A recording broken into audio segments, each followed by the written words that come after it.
नमस्कार प्रेक्षकांनो, आजच्या एपिसोडमध्ये इथे आता ड्रॉवरमध्ये पार्थला एक कागदाचा बोळा भेटतो.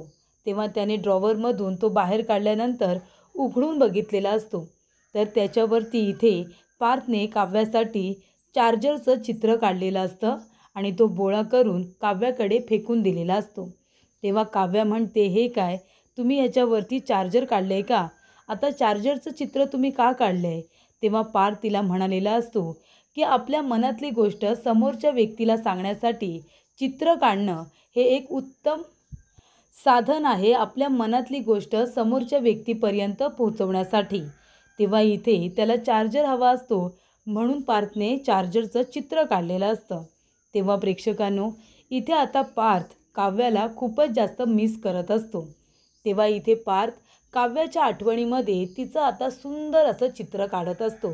काव्याबरोबर घालवलेले प्रत्येक क्षण त्याला इथे आठवत असतात आणि तो बारीक सारीक बारकावे घेत इथे आता काव्याचं चित्र पूर्ण करतो.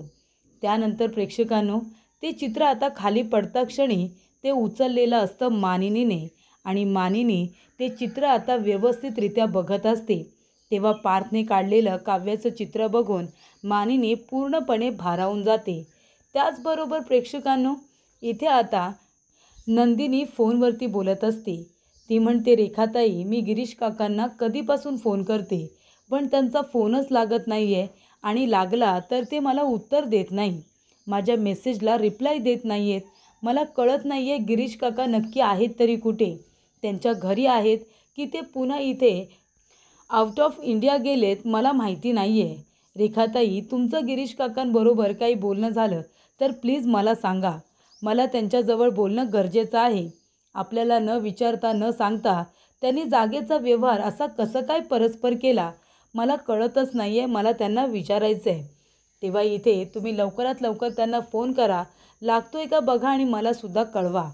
त्यानंतर प्रेक्षकांनो, इथे आता नंदिनी फोनवरती महत्त्वाचं बोलत असते आणि इथे जीवा मात्र चांगला बॉल बरोबर खेळत असतो. भिंतीवरती बॉल मारत असतो आणि तो पकडत असतो. तेव्हा नंदिनी म्हणते, जीवा, हे काय चाललं आहे तुमचं? तुम्हाला कुठल्याही गोष्टीचा जरासुद्धा सिरियसनेस नाही आहे का? मी इथे एवढी टेन्शनमध्ये आहे, माझी आनंद निवासाची जागा हातातून निसटून चालली आहे आणि तुम्हाला त्याचं काहीच वाटत नाही आहे. तुम्ही बॉलबरोबर इथे खेळताय. तेव्हा जीवा म्हणत असतो, नंदिनी, मला खेळायला बॉलबरोबर खूप आवडतं. म्हणजे बघ ना, आता जर इथे पारदादा बरा असता ना तर मी त्याच्याबरोबरच खेळायला गेलो असतो. मला सोबत कुणी खेळायला असेल ना तर अजून मज्जा येते. पण काही हरकत नाही, त्याला बरं वाटत नाही आहे ना, म्हणून मी एकटा खेळतो आहे. मला आवडतं बॉलबरोबर खेळायला. नंदिनी, तू एक काम करतेस का? तू ये ना माझ्याबरोबर खेळायला. तेव्हा नंदिनी म्हणते, जीवा, मी तुमच्याबरोबर बॉल खेळायला येऊ? सिरियसली? तेव्हा जीवा म्हणतो, हो सिरियसलीच, आपल्याला सिरियसलीच खेळायचं आहे. तेव्हा नंदिनी म्हणते, जीवा, तुम्हाला परिस्थितीचं गांभीर्य जरासुद्धा नाही का हो? त्या भास्कर काकांनी आपल्याला फक्त 7 दिवस दिलेत. 7 दिवसांमध्ये मला माझा आनंद निवास वाचवायचा आहे आणि तुम्हाला त्याचं काहीच नाही आहे. तेव्हा जीवा म्हणतो, नंदिनी, अगं फक्त 7 दिवस नसतात गं, त्या 7 दिवसांमध्ये कितीतरी तास येतात, त्याच्यामध्ये मिनटंसुद्धा असतात आणि सेकंदसुद्धा. आणि आपल्यासाठी आहे ना आनंद निवास मिळवण्यासाठी 7 दिवस हे खूप आहे. तू अजिबात काळजी करू नकोस. तुझा आनंद निवास तुला परत मिळवून द्यायचं आहे. माझं तर आता ते एकच स्वप्न आहे. आधी माझं काय स्वप्न होतं तर इथे लो कॉस्ट हाऊसिंगचं स्वप्न होतं. पण आता आनंद निवास तुला परत मिळवून द्यायचं आहे, तुला ते गिफ्ट करायचं आहे, हे माझं स्वप्न आहे. आणि ते सुद्धा तुला कुठलाही त्रास होऊ न देता मला आनंद निवास परत मिळवायचं आहे. आणि मी हे बॉल वगैरे खेळतो आहे ना, अगं मी आता माझं प्लॅनिंग तयार करतो आहे की मला कशा पद्धतीने खेळी खेळायची आहे. कसं आहे ना नंदिनी, माझं या बॉलसारखं आहे. लोकांनी मला बॉल समजलं, मी त्यांच्यावरती आंधळा विश्वास ठेवला, त्यांनी मला हवं तसं आपटलं, हवं तसं फेकलं. पण त्यांना ही गोष्ट माहिती नाही आहे की बॉलसुद्धा त्याला ज्या पद्धतीने आपटलं जातं ना त्या पद्धतीने तो उसळतो. तेव्हा आता माझी उसळी घेण्याची वेळ आली आहे. आता त्या लोकांना मी दाखवून देईन, ज्यांनी ज्यांनी मला फसवलं आहे ना त्या सगळ्यांना आता दाखवून देईन आणि तुझा आनंद निवास मी परत मिळवेन. तू अजिबात टेन्शन घेऊ नकोस. माझ्या डोक्यामध्ये सगळं प्लॅनिंग आता सुरू आहे. त्यानंतर प्रेक्षकांनो, इथे आता माननी काकू म्हणत असतात, पार्थ, अरे काव्याचं चित्र तू काढलेस? तेव्हा पार्थ म्हणतो, हो आई, अगं तुला काय एवढं आश्चर्य वाटतंय? तुला तर माहितीच आहे की लहानपणापासून मला स्केच काढायची किती सवय आहे ते, आणि आवडसुद्धा. तेव्हा मानिनी काकू म्हणतात, हो रे, पण इथे काव्याचं चित्र तर तू खूपच जास्त उत्तम काढलेस. तिच्या चित्रामध्ये बघ ना, बारीक सारीक बारकावे किती लक्षपूर्वक बघितलेस तू, आणि ते चित्रामध्ये सुद्धा रेखाटलेस. तेव्हा पार्थ म्हणत असतो, आई अगं चित्र तर मी काढतोच, फक्त बऱ्याच वर्षानंतर मी काव्याचं चित्र इतकं सुंदर काढले. तुला खरं सांगू का आई, हे सगळं चित्र काढले ना, ते मी त्यांना ज्या पद्धतीने बघितले किंवा त्यांना ऑब्झर्व केले, त्याच्यावरून हे चित्र काढले. त्यांच्या आठवणी मनामध्ये आहेत ना, त्या मी फक्त इथे रेखाटल्यात. जर त्या समोर असत्या ना, तर अजून छान पद्धतीने मी चित्र काढू शकलो असतो, असं मला वाटते. खरं सांगू का आई, काव्य रूममध्ये नाही आहेत ना, मी त्यांना खरंच खूप मिस करतो. तेव्हा इथे मानिनी काकू म्हणतात, तुला खूपच जास्त आठवण येते का काव्याची? तेव्हा पार्थ म्हणतो, हो नाही, मी खूप जास्त त्यांना मिस करतो गं. म्हणजे लग्नाच्या आधी काही वाटायचं नाही, ठीक होतं सगळं. पण जेव्हापासून माझं लग्न झालं आहे, तेव्हापासून काव्याची या रूममध्ये असण्याची सवय झाली गं मला. त्या इथे आजूबाजूला असतात ना, तेव्हा मला छान वाटतं. पण जेव्हापासून त्या गेस्ट रूममध्ये गेल्यात, तेव्हापासून ह्या रूममध्ये येण्याची सुद्धा माझी इच्छा होत नाही. कारण एवढं मी त्यांना जास्त मिस करतो. इथे या खुर्चीवरती रात्र रात्र बसून त्या अभ्यास करायच्या, आणि मी इथे बेडवरती चांगला घोरत पडायचो. माझ्या घोरण्याचा त्यांना त्रास व्हायचा, पण तरीसुद्धा त्या त्यांचा अभ्यास कंप्लीट करायच्या, आणि मी सकाळी उठल्या की मग माझ्यावरती फिस्कारायच्या. तुला माहिती आई, मी त्यांना मांजर म्हणतो, आणि फिस्कारणारी मांजर म्हणतो, आणि त्या मला इथे बोका म्हणतात, आर्किटेक्ट बोका. देशमुखांचा आर्किटेक्ट बोका असं त्यांनी मला नाव दिले. तेव्हा त्यांना माझ्यावरती सतत फिस्कारत असतात. तेव्हा मानिनी म्हणते, हो रे, मी बघितले, ती तुझ्यावरती जरा जास्तच फिस्कारत असते. तेव्हा इथे आता पार्थ म्हणत असतो, आई अगं पण त्या मनाने खरंच खूप चांगल्या आहेत, त्या माझ्यावरती फिस्कारतात. तेव्हा इथे मानिनी म्हणते, पण का रे, ती सारखी का तुझ्यावरती ओरडत असते? तेव्हा पार्थ म्हणतो, आई अगं त्या ओरडत नसतात, खरं तर मीच त्यांची कळ काढत असतो, त्यांच्या खोड्या काढत असतो ना, मग त्या इरिटेट होतात आणि मग माझ्यावरती ओरडतात. पण त्यांचं इंटेन्शन वाईट नसतं, पण त्यांना आहे ना असं तिखट तिखट मिसळीसारखंच बोलता येतं, जास्त गोड गोड त्यांना बोलता येत नाही, आणि मला तेच आवडतं. त्यांचं इथे तिखट तिखट मिसळीसारखं बोलणंच मला आवडतं. आणि खरं सांगू का आई, ती त्यांची आहे ना लव्ह लँग्वेजसुद्धा आहे. म्हणजे त्या प्रत्येक वेळेला गोड गोड नाही बोलत, ते गोड गोड बोलून नाही समजवत, तर कधीकधी तिखट पद्धतीने समजवलेलं माणसाला लगेच कळतं ना, म्हणून ती त्यांची लव्ह लँग्वेज आहे. तुला माहिती आहे आई, एकदा त्यांची तब्येत ठीक नव्हती, तेव्हा मी त्यांच्यासाठी इथे ऑफिसला जाणार नव्हतो, घरीच थांबणार होतो. तर मी आग्रह करत होतो त्यांना, तेव्हा त्या माझ्यावरती चिडल्या आणि म्हणाल्या, कशाला तुम्ही थांबताय माझ्याबरोबर, का माझ्या मागे पुढे करताय, तुम्ही जा बरं ऑफिसला. तेव्हा मला वाईट वाटलेलं त्यांना कळलं. तेव्हा त्या लगेच थोड्या वेळाने माझ्याजवळ आल्या आणि मला सॉरी म्हणाल्या. पण त्या मला म्हणाल्या की माझ्यामुळे तुमचं ऑफिसचं किंवा कंपनीचं नुकसान झालेलं मला चालणार नाही आहे. त्यांना माझं नुकसान झालेलं अजिबात आवडत नाही, पण त्यांची सांगण्याची पद्धत हीच आहे. त्यांचा हेतू कधीच वाईट नसतो, त्या प्रत्येक वेळेला माझ्या भल्याचाच विचार करत असतात. तेव्हा इथे आता पार्थ म्हणत असतो, पण आई जेव्हापासून त्या माझ्या रूममध्ये नाही आहेत ना, तेव्हापासून मी त्यांना खरंच खूप मिस करतोय गं. त्यांचं माझ्यावरती रागवणं, चिडणं, मला बोलणं, मी त्यांच्या खोड्या काढणं, हे सगळं मी मिस करतोय. आई मी आणि काव्या आम्ही नेहमी एकत्र राहू ना गं, असं इथे पार्थ आता मानिनीला विचारतो. तेव्हा मानिनी त्याच्या डोक्यावरून हात फिरवते आणि इथे पार्थ आपल्या आईला मिठी मारतो. त्यानंतर प्रेक्षकांनो, इथे आता रम्या खूपच जास्त ओरडते आणि म्हणते, आई अगं उंदीर उंदीर, तो बघ तिकडे उंदीर आहे. तेव्हा इथे वसू घाबरते आणि म्हणते, कुठे कुठे, मला पण बाई उंदराची खूप भीती वाटते गं. तुला माहिती आहे रम्या, तो फक्त नावाला अगं मामा असतो, पण जेव्हा तो मागे लागतो ना, तेव्हा तो आपल्याला आपला आजोबा पणजोबा सगळं आठवतो गं. म्हणजे उंदराची तर मला फारच भीती वाटते. अगं रम्या तिकडे बघ. तेव्हा इथे रम्या म्हणते, आई अगं माझे आणि पारचे फोटो त्या उंदीर मामाने कुरतडले. तेव्हा इथे वसू म्हणत असते, रम्या अगं तुला कळतंय का, हा देवाने दिलेला संकेत तर नाही आहे ना, म्हणजे बाप्पाचं वाहन काय उंदीर मामा, आणि उंदीर मामाने तुमच्या दोघांचे फोटो कुरतडले, म्हणजे बाप्पाने काही संकेत तर दिलेला नाही आहे ना, म्हणजे तुझ्यामध्ये आणि पार्थमध्ये अंतर तर येणार नाही ना. तेव्हा रम्या म्हणते, आई असं काही होणार नाही आहे. आणि तू का असं बोलतेस गं? माझ्या आणि पार्थमध्ये कधीच अंतर निर्माण होणार नाही. आणि जर अंतर निर्माण झालंच ना, तर त्या काव्या आणि पार्थमध्ये होईल. तशी ती काव्या गेस्ट रूममध्ये शिफ्ट होऊन आधीच तिने स्वतःच्या पायावरती कुऱ्हाडी मारली. तिच्यामध्ये आणि पार्थमध्ये तिने अंतर निर्माण आधीच केले. मग आता माझ्यामध्ये आणि पार्थमध्ये अंतर निर्माण का होईल? तू का त्या मामींच्या गुरुजींसारखं इथे काहीही बोलतेस? तेव्हा इथे वसू म्हणते, अगं मी बोलत नाही आहे, मी फक्त शक्यता वर्तवते. तेव्हा रम्या म्हणते, तसं काही होणार नाही. आणि जर तसं झालंच ना, तर मी इथे काव्य आणि पार्थला वेगळं करण्यासाठी हवे तेवढे प्रयत्न करेन. पण मी आणि पार्थ आम्ही दोघेजण एकमेकांपासून कधीही वेगळे होणार नाही. आणि तसंही काव्य आणि पार्थ आता दोघेजण एकमेकांना डिवोर्ससुद्धा देणार आहेत. कशावरून ते दोघेजण एकत्र येतील असं रम्याला वाटत असतं. त्यानंतर प्रेक्षकांनो, इथे नंदिनीने आता बँकेमध्ये फोन केलेला असतो. ती म्हणत असते, हॅलो मॅम, मला तुमचा नंबर अनिकेत सावंत यांच्याकडून मिळाला. त्यांच्याकडूनच मी नंबर घेतला आहे. कसं आहे ना मॅम, मी आनंद निवासमधून बोलते आहे. मला ना जरा तुमच्या मदतीची गरज आहे. कारण मला थोडं लोन हवं होतं. म्हणजे तुमच्या बँकेकडून मला लोन मिळेल का? तेव्हा इथे मॅडम म्हणतात की हो नक्की मिळेल ना, पण लोन घेत असताना तुम्हाला काहीतरी तारण ठेवावं लागेल, माहिती आहे ना?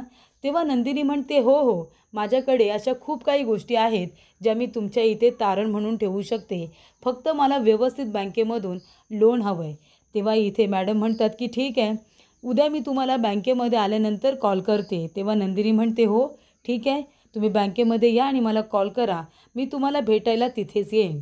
तेव्हा प्रेक्षकांनो, नंदिनी इथे आता गणपती बाप्पांच्या पाया पडत असते आणि म्हणत असते की बाप्पा माझ्या पाठीशी राहा. काही झालं तरीसुद्धा आनंद निवास माझ्या हातून जाता कामा नये. जीवा प्रयत्न करतातच आहेत, पण मलासुद्धा स्वस्थ बसून जमणार नाही ना. मलासुद्धा काही ना काहीतरी प्रयत्न केलेच पाहिजे आनंद निवास वाचवण्यासाठी. म्हणून मी माझ्या परीने प्रयत्न करते एवढंच.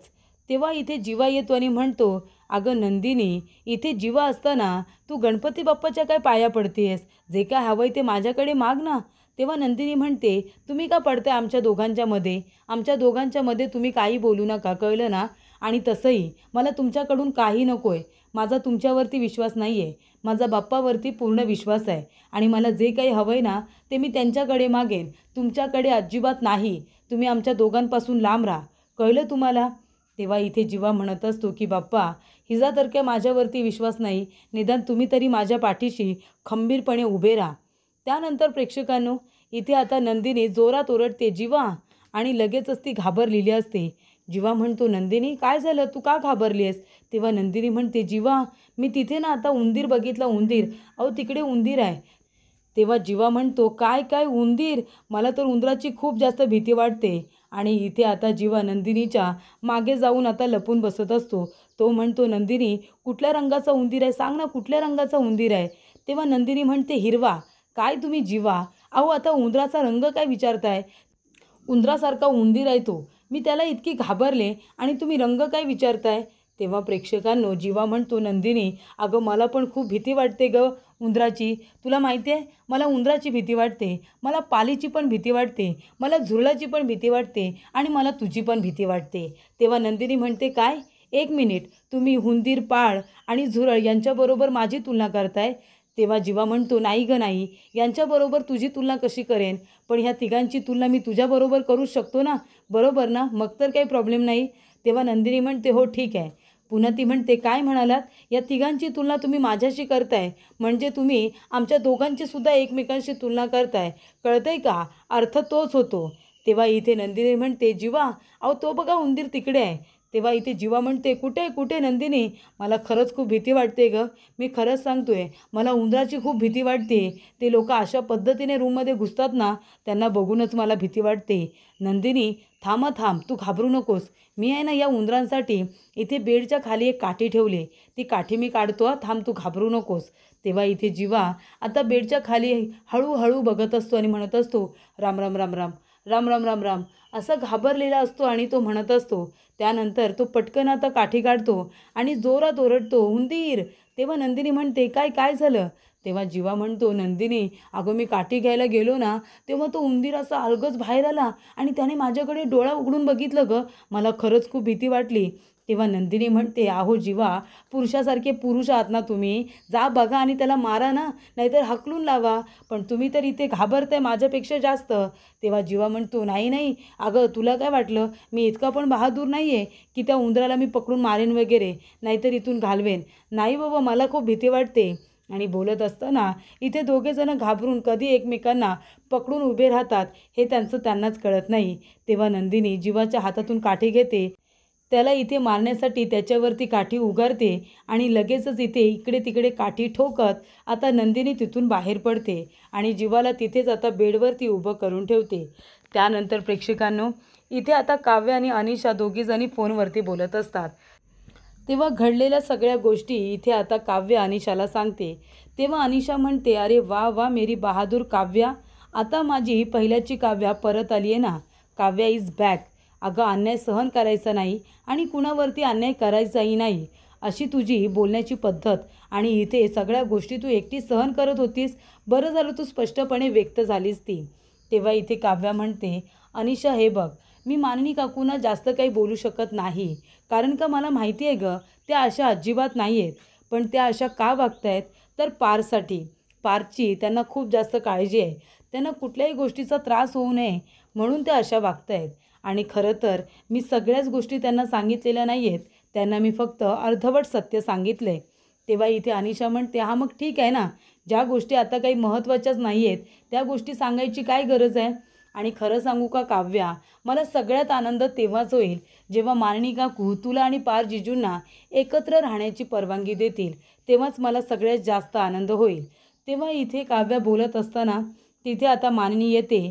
काव्याच्या हातातून फोन घेते आणि म्हणते, अनिशा, मी जरा काव्याजवळ बोलायला आले, काव्या तुला नंतर फोन करेल हां. तेव्हा अनिशा म्हणते, बरं बरं ठीक आहे ठीक आहे, आणि ती लगेच आता फोन ठेवून देते. तेव्हा इथे माननी काकू म्हणतात की काव्या, तुझी बॅग कुठे आहे. तेव्हा काव्या म्हणते, का काकू, तुम्हाला माझी बॅग का हवी आहे. तेव्हा इथे माननी काकू म्हणतात, सांग ना तुझी बॅग कुठे आहे. ती म्हणते, कपाटामध्ये आहे. पण तुम्हाला का बरं माझी बॅग हवी आहे सांगा ना. तेव्हा माननी काकू आता बॅग वगैरे काढतात आणि त्याच्यामध्ये काव्याचे कपडे भरत असतात. तेव्हा काव्या म्हणते, माननी काकू हे काय करताय तुम्ही मला घरातून हकलून देताय. हे बघा प्लीज असं नका करू. तुम्ही मला घरातून हकलून का देताय. तेव्हा इथे माननी म्हणत असते, नाही, माझा पारचं दुःख मला बघवत नाही आहे. तो तुझ्यामध्ये गुंतत चाललाय, एकटा पडलाय तो, आणि त्याला आता तुझी खूप जास्त आठवण येते.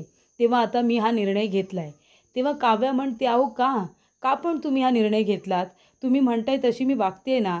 मी पारच्या आजूबाजूला सुद्धा जात नाही आहे, त्यांच्या रूममध्ये सुद्धा मी झळकत नाही आहे, आणि मी एकटी ह्या रूममध्ये शिफ्ट झाले तरीसुद्धा तुम्ही मला घरातून बाहेर काढताय. प्लीज असं करू नका काकू. तेव्हा इथे माननी म्हणते, नाही, मला आता माझ्या पारच्या डोळ्यामध्ये अश्रू बघवत नाही आहेत, त्याच्या डोळ्यातलं मला दुःख बघवत नाही आहे. तेव्हा इथे काव्या म्हणते, अच्छा, म्हणजे तुम्हाला पारच्या डोळ्यातलं दुःख दिसलं, ते तुम्हाला कळलं, पण तुम्हाला माझ्या डोळ्यातलं दुःख दिसत नाही आहे. पार्थपासून तुम्ही मला लांब ठेवलात, त्याचा त्रास मलाही होतोयच ना. मी सगळं मिस करते, मी पार्थला किती मिस करते. त्यांचं खोड्या काढणं, मला त्रास देणं, मला इथे फिस्कारलेली मांजर म्हणणं, त्यांचं घोरणं, मी सुद्धा सगळं मिस करते ना काकू. तरीसुद्धा मी इथे राहते ना तुमच्या सांगण्यावरून. मग तरीसुद्धा तुम्ही मला इथून बाहेर का काढताय. तेव्हा माननी म्हणते, नाही, आता मी तुला इथे राहू देणार नाही आहे. चल बास झालं काव्या, चल माझ्याबरोबर. तेव्हा काव्या म्हणते, एक मिनिट काकू, मी कुठेही येणार नाही आहे.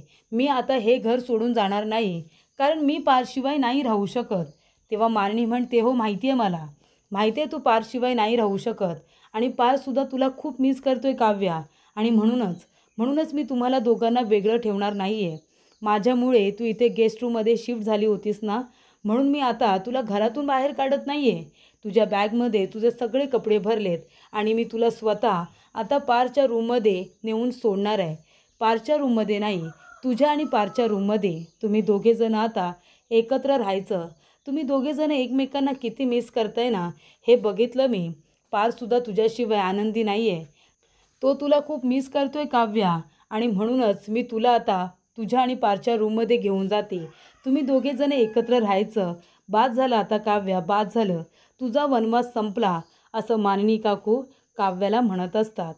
त्यानंतर प्रेक्षकांनो, पुढील भागामध्ये इथे आता भास्कर काका जीवाला म्हणत असतात की जीवा, फक्त आता 7 दिवस, 7 दिवस झाले की आनंद निवास तुमच्या हातातून निघून जाईल. मग काय कराल तुम्ही? तेव्हा इथे जीवा म्हणतो, हो का? बरं बरं ठीक आहे, 7 दिवस आहेत ना आमच्याकडे. आता या 7 दिवसांमध्ये बघूया ना तुम्ही काय काय करताय ते. तुम्ही कितीही काहीही करा, पण या 7 दिवसांमध्ये आनंद निवास तुमच्या हातातून गेलंच म्हणून समजा.